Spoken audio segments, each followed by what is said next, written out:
हरे कृष्णा, राधे राधे। हम सब साधक पूज्य श्री हनुमान प्रसाद पोद्दार श्री भाई जी द्वारा लिखित पुस्तक साधकों का सहारा श्रवण कर रहे हैं।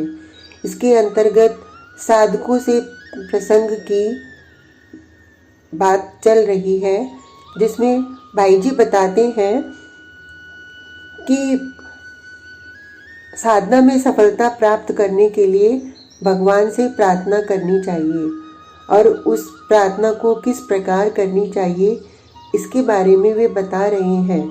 बाकी तो सब लोग अपने अपने भावों के अनुसार प्रार्थना कर सकते हैं। भाई जी का कथन ये है, पर मैं मूढ़ संतों को पाऊँ कहाँ, उन्हें पहचानूँ कैसे? यह काम भी तुम्हारी कृपा को ही करना पड़ेगा। मुझे सच्चे संत से मिला दो और उसका परिचय भी करा दो, जिसके अनुग्रह से मैं तुम्हारी कृपा को पहचान सकूं, जिसके संग से मेरे हृदय में अज्ञान का पर्दा दूर हो जाए, जिसके सेवन से मेरी मोह की गांठें टूट जाएं और जिसका हाथ पकड़कर मैं तुम्हारे चरणों तक पहुंचकर तुम्हारी पावन चरण धूल प्राप्त करके अपने को धन्य कर सकूं। हे दयामय, मेरी नीच जीवन की प्रत्येक बात का तुम्हें पता है। तुमसे क्यों छिपाऊं और क्या छिपाऊं? लोग मुझे अच्छा समझते हैं, परंतु मैं कैसा हूँ इसको तुम तो भली भांति जानते हो ना। यह दंभ तुम्हारे मिटाए ही मिटेगा और तुम ही इस नीच जीवन को पवित्र और दिव्य जीवन बना सकोगे। मैं नीच दम्भी होने पर भी जब तुम्हारा कहाने लगा हूँ, तब तुम कृपा करके मेरे दम, पाखंड और काम क्रोध को सर्वथा मिटाकर अपना क्यों नहीं बना लेते मेरे नाथ? सदा न सही कभी कभी तो मेरा हृदय सचमुच ही तुम्हें चाहता है, तुम्हारा ही बनना चाहता है। फिर तुम क्यों नहीं मुझे अपनाते? संभव है मेरी इस चाह में भी सच्चाई न हो, पूर्णता न हो, मन धोखा देता हो, पर इसके लिए मैं क्या करूं? मेरे स्वामी, चाह को भी तुम ही अपनी सहज कृपा से सच्ची, पूर्ण और अनन्य बना लो। हे मनमोहन, मेरे मन को अपनी माधुरी से मोह लो। मेरे मन में जो मान, यश और विषय सुख की इच्छा रूपी आग जल रही है, इसे तुम ही अपनी कृपा वारी से बुझा दो। प्रभो, मैं केवल तुम ही को चाहूं, केवल तुम ही को अपना सर्वस्व समझूं। तुम ही मेरी प्राणाधार और प्राण हो, तुम ही मेरे आत्मा और परमात्मा हो।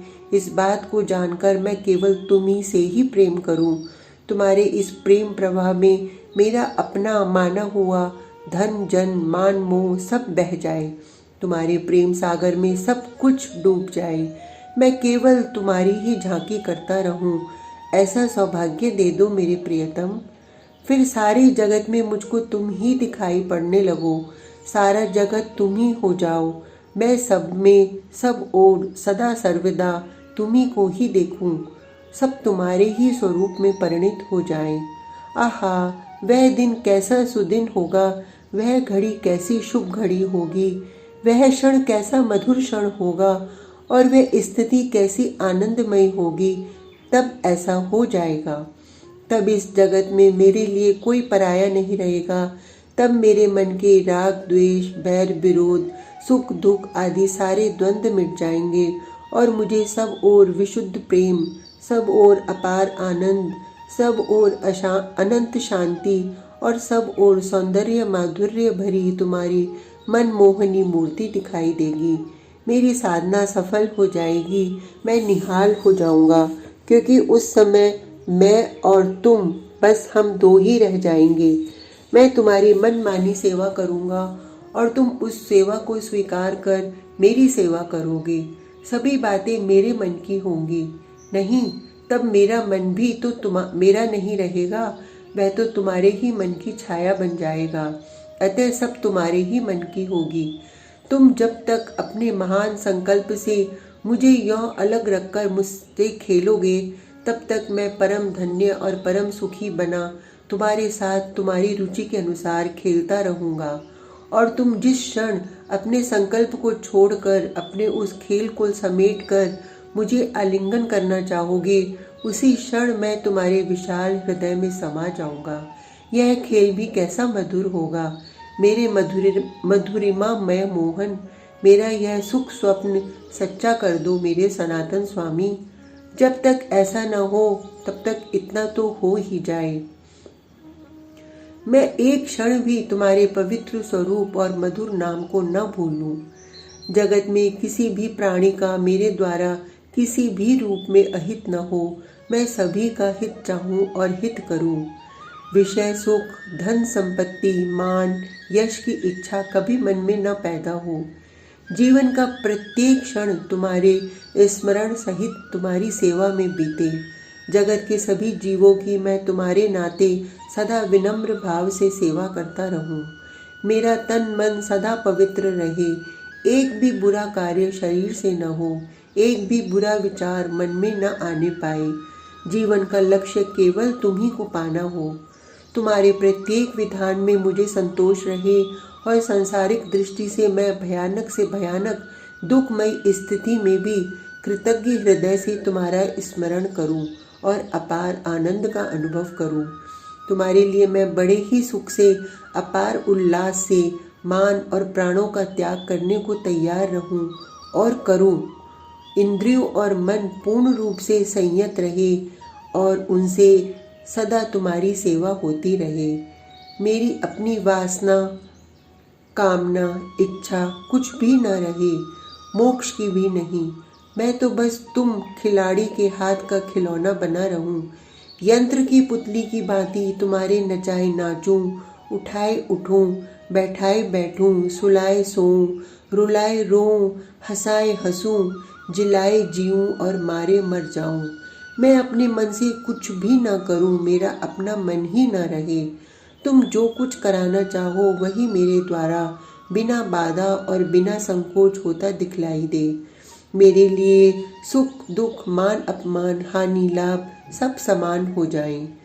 परंतु हे मेरे सुहृद, मैं जो प्रार्थना करके तुमसे कुछ चाहता हूँ यह भी तो मेरी मूर्ता ही है। तुम तो सब जानते ही हो और परम सुहृद होने के कारण मेरे बिना ही कहे तुम सदा मेरा अशेष कल्याण ही करते हो। मेरे कल्याण की जितनी चिंता तुमको है उतनी मुझको तो कभी हो ही नहीं सकती। मैं इस बात को यथार्थ जान लेता तो फिर क्यों तुमसे कुछ मांगकर अपना अविश्वास प्रकट करता। फिर तो मैं तुम्हारा प्रेम पूर्वक अनन्य चिंतन ही करता।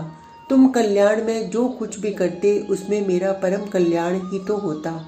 अनुभवी भक्त कहा करते हैं कि तुम्हारी अपार अहेतु की नित्य दया का रहस्य न जानने के कारण ही मनुष्य तुमसे दया की भीख मांगता है।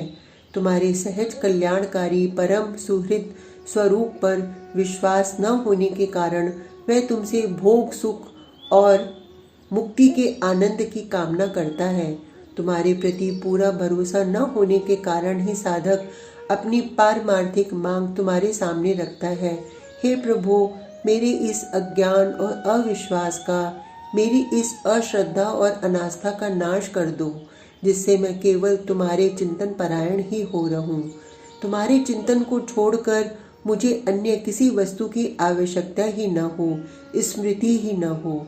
इन भावों की प्रार्थना साधक को सच्चे हृदय से श्रद्धा विश्वास के साथ प्रतिदिन एकांत में करनी चाहिए।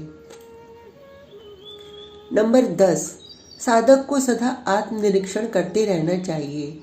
चित्त में बुरे और अपवित्र विचारों का अभाव और विषय चिंतन में क्रमशः कमी होने लगे।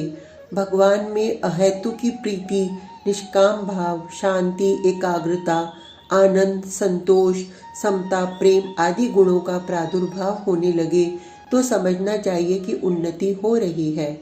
जब तक ऐसा न हो तब तक यही मानना चाहिए कि अभी यथार्थ साधना के सत्य पथ पर चलना आरंभ नहीं हुआ। यह याद रखना चाहिए कि असत विचार ही पारमार्थिक अवनति का और सत विचार ही पारमार्थिक उन्नति का प्रधान कारण है। पुराने असत विचार नष्ट हों, नए न पैदा हों, इसके लिए सावधानी के साथ असत संग का सब प्रकार से त्याग करना चाहिए और सत विचारों की जागृति, उत्पत्ति और वृद्धि के लिए सत्संग, सत्ग्रंथों का स्वाध्याय, सत्चर्चा, सदाचार का पालन, सत्कर्म आदि उपाय करने चाहिए। असत विचारों के और असत कर्मों के बढ़ने में प्रधान कारण विषय चिंतन है। अतएव जहाँ तक बन सके विषय चिंतन को चित्त से हटाने की साधक को भरपूर चेष्टा करनी चाहिए। चित्त जितना जितना ही विषय चिंतन से रहित होगा और भगवत चिंतन में लगेगा, उतना उतना ही साधक परमार्थ के पावन पथ पर अग्रसर होता रहेगा। आज का प्रसंग बस इतना ही। कल तक के लिए हरे कृष्णा, राधे राधे।